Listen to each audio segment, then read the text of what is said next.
अस्सलाम वालेकुम वरहमतुल्लाहि वबरकातुहू। नमस्कार, आदाब, सत श्री अकाल।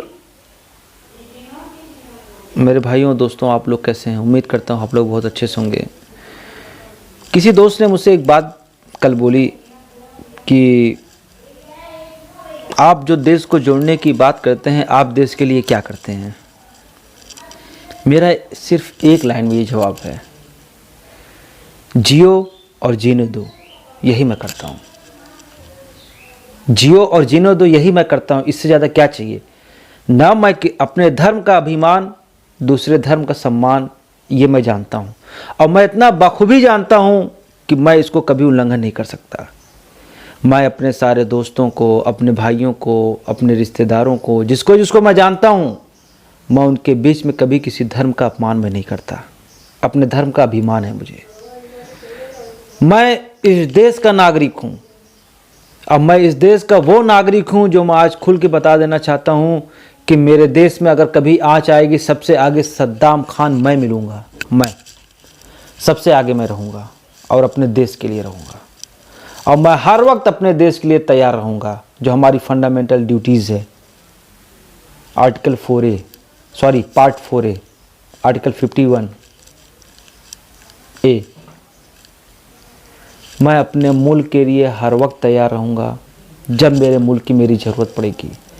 लेकिन आप लोगों से मैं रिक्वेस्ट करता हूँ, इस देश में नफ़रत मत फैलाइए।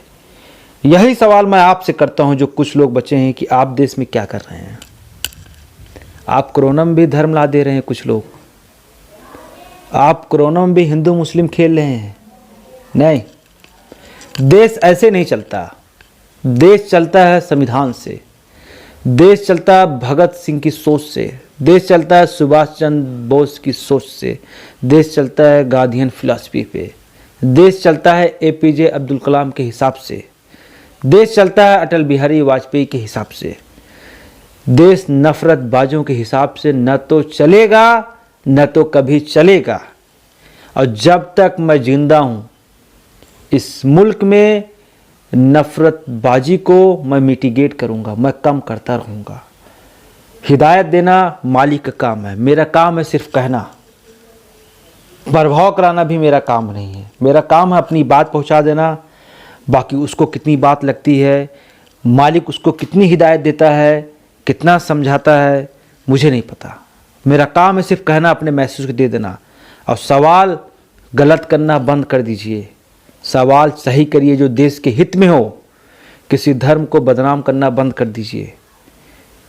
क्योंकि मैं बार बार कहता हूँ, वेस्टर्न कंट्री के लोगों ने कहा था इस देश के 1000 टुकड़े होंगे, लेकिन हम लोगों ने इसको गलत ठहरा दिया। इस देश के कोई टुकड़े नहीं कर सकता, क्योंकि जब तक इस देश में भगत सिंह के सोच वाले रहेंगे, जब तक इस देश में सुभाष चंद्र बोस को मानने वाले रहेंगे, जब तक इस देश में गांधी जी फिलॉसफी को मानने वाले रहेंगे, जब तक इस देश में संविधान रहेगा, जब तक इस देश में बाबा साहब की सोच रहेगी, इस देश को कोई नहीं मिटा सकता, न इस देश को कोई बर्बाद कर सकता है, न इस देश को कोई नफरत में झोंक सकता है। ये मेरा दावा है। आप लगा लीजिए कुछ लोग जितनी ताकत लगानी है। और मैं यही आपसे निवेदन करूंगा, उस ताकत को अच्छी जगह लगाइए, देश बहुत आगे जाएगा। क्योंकि आप एनर्जी गलत जगह बेकार कर रहे हैं, गलत जगह लगा रहे हैं, जो बाद में आपको सही रास्ते पे आना पड़ेगा। क्यों ना अभी से आप देश के संविधान को बताइए लोगों को, देश के संविधान को पढ़ाइए लोगों को, उनको समझाइए। अपने देश की जो जो भी महानताएं हैं, जो जो बड़े बड़े लीडर्स से क्रांतिकारी, उनके बारे में बताइए। आप बहुत कुछ अच्छा कर सकते हैं। देश में जो कुछ लोग नफरत फैला रहे हैं, उनको भी आप समझाने की कोशिश करिए। मत फैलाइए नफरत इस देश में, क्योंकि हम लोगों ने, वेस्टर्न कंट्री ने जो देखा था, कहा था, उसको भी झुठला दिया। और कुछ लोग जो अभी उभर के आ रहे हैं, नए नए लोग ना, कोई फ़ायदा नहीं। अपना टाइम जाया मत करिए। आप देश में जोड़िए, मोहब्बत से रहिए, अमन से रहिए। अपने माँ बाप की खूब रिस्पेक्ट करिए। जितना प्यार करना हो अपने माँ बाप को करिए। अपने भाई बहन का ख्याल रखिए, अपने दोस्त यार का ख्याल रखें, अपने पड़ोसी का ख्याल रखें। पूरा जीवन कट जाएगा आपका। नफ़रत फैलाने की कोई ज़रूरत नहीं। आप ये सब जिस दिन करने लगेंगे ना, आपको टाइम ही नहीं मिलेगा किसी दूसरे की बुराई करने का। आप करिए तो आप देश जोड़िए, देश में मोहब्बत की बात करिए। बस यही मैं आपसे कहना चाहूँगा। जय हिंद।